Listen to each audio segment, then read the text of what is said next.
I'm Bree Petch with eXp Realty in Salmon Arm, and today I'm meeting Shanel D, the founder of Seasonal Escapes, which is a property management company in the Shuswap region focusing on Airbnb and short-term rental.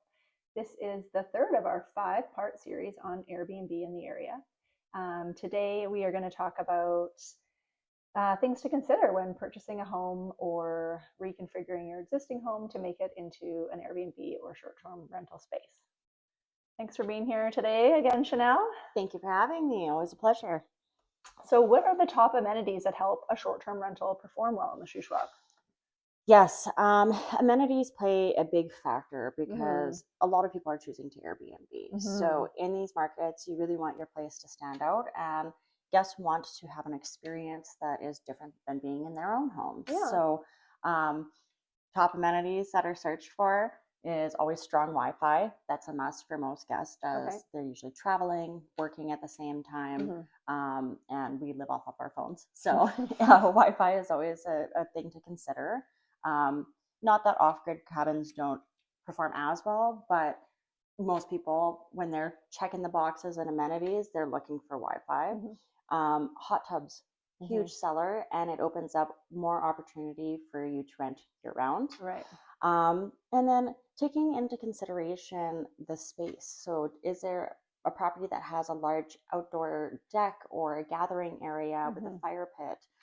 This is where people really, when they're clicking through listings and looking at photos, they're picturing, can I see my family here, or with my group of friends really have the space to enjoy here? Are you seeing a mix of small groups and large groups booking?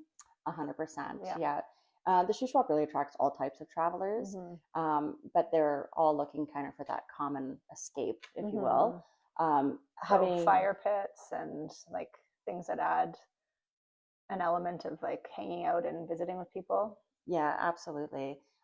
Lake or beach access isn't something that's necessary, but definitely a selling feature, especially in the summer months. Absolutely. Yeah. And what about the winter months? Are there specific things that people are looking for? That's when like the fireplaces and hot tubs really come into play.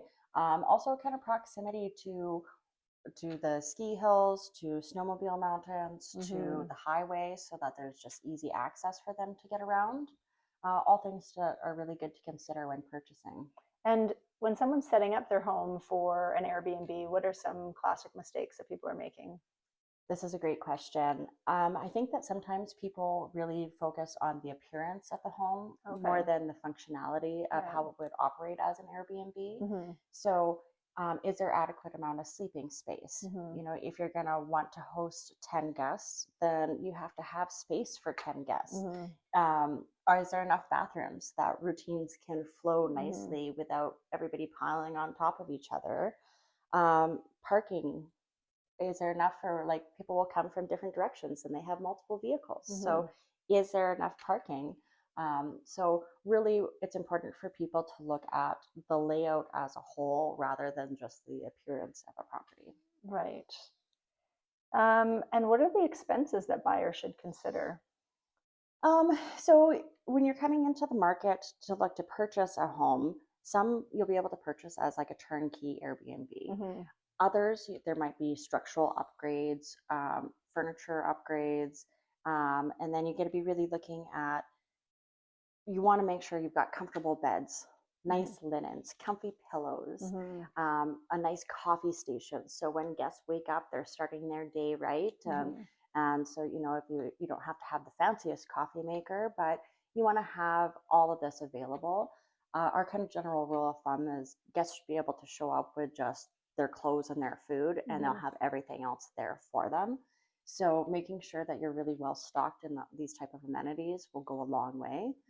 And then above your initial investment into furnishings and the supplies to get you going, there is ongoing costs that are associated, such as consumable products like toilet paper and coffee that should be supplied for guests. Then there's yard maintenance, upkeep of your house. But the great thing is that once you're up and running, the revenue you're bringing in from your short-term rental is going to offset all those costs. So. And for someone that wants to be hands-off with running their Airbnb, does your company provide 100% Yeah, support with that? we try to tailor our packages really to what our clients need the most. Some really like to be involved. They like to pick up their own supplies. They like to check in regularly. More often than not, we find that people like to be hands off. It is a full-time job, and So what services do you provide at Seasonal Escapes? We provide everything from your guest communication, marketing, guest screening, and then we also try to bring in layers of the community, so tailoring welcome baskets to our guests, and really we kind of the whole package will schedule cleaning, maintenance, and anything that our clients really need. So homeowners don't need to schedule their own cleaning or arrange for the laundry. You'll take care of all of that. That's right. Okay, great. Thanks so much. So the fourth episode of the 5-part series is going to be looking at the market and if there's enough of a buffer to make some money on this. Absolutely. Can't wait to dive into that. Okay, thanks so much.